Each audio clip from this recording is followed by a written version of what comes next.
So Kevin, thank you again for your time. I really appreciate it. I just wanted to get in a little bit about how you ended up back with the Mariners organization after your time in Beloit. What can you tell me about that process? How long were you in Beloit, and how did you end up back with the Mariners? Right. I did two full seasons in Beloit, 2011 and sorry, 2010, no, 11 and 12.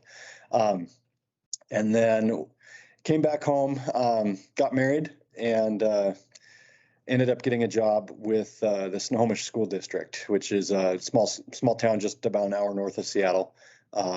Worked there with their grounds team and then transitioned into carpentry and locksmithing. So a little bit of a jack of all trades. Learned a ton up there and did that for almost 8 years, 7, 8 years, and then got back into baseball. I had the opportunity to come back. When I was with the school district, I kind of thought that was going to be my career. That was it, and baseball was a long distant past.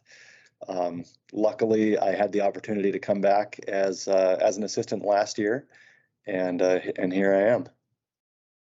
That's interesting. So you were out of baseball for For quite a quite a while while. before you came back. I What was, yeah. what drew you back? I've always had such a love for baseball, and now that my kids are a little bit older, we're past the toddler stage. So my wife was in full support of me chasing a dream still, which I'm very lucky for. She's very supportive of what I'm doing.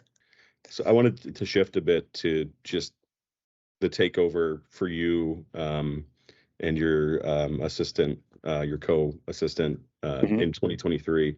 When did you know that you guys were going to be kind of fully in charge for the 2023 season, and kind of what was that conversation like once you realized, hey, this is ours now? Yeah, it happened very suddenly. It was right after, I believe, the first or second homestand of the year.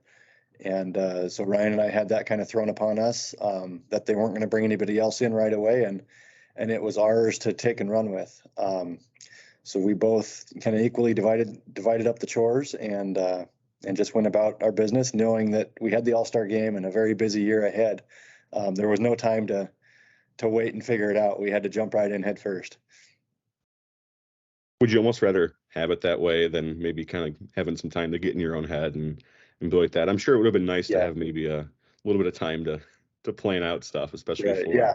the All-Star Personally, for game. me, yes, I'd rather have it kind of thrown upon me like that, without too much time to process it, because you have no other option. I know the last time we talked, you mentioned you're a Mariners fan, so I'm I sure am. that had to be pretty special. Getting that news, knowing that, hey, I'm the man in charge. I get to make the field beautiful for years to come for my hometown team. What was that like, kind of when you got the news? It was very special. Something I've always wanted to do. Something, again, my wife has supported me in chasing this dream, and yeah, it does feel surreal. It still doesn't feel 100% real yet, being that the season is over. So I know next year, come opening day, it's really going to sink in, um, and looking forward to a really fun year.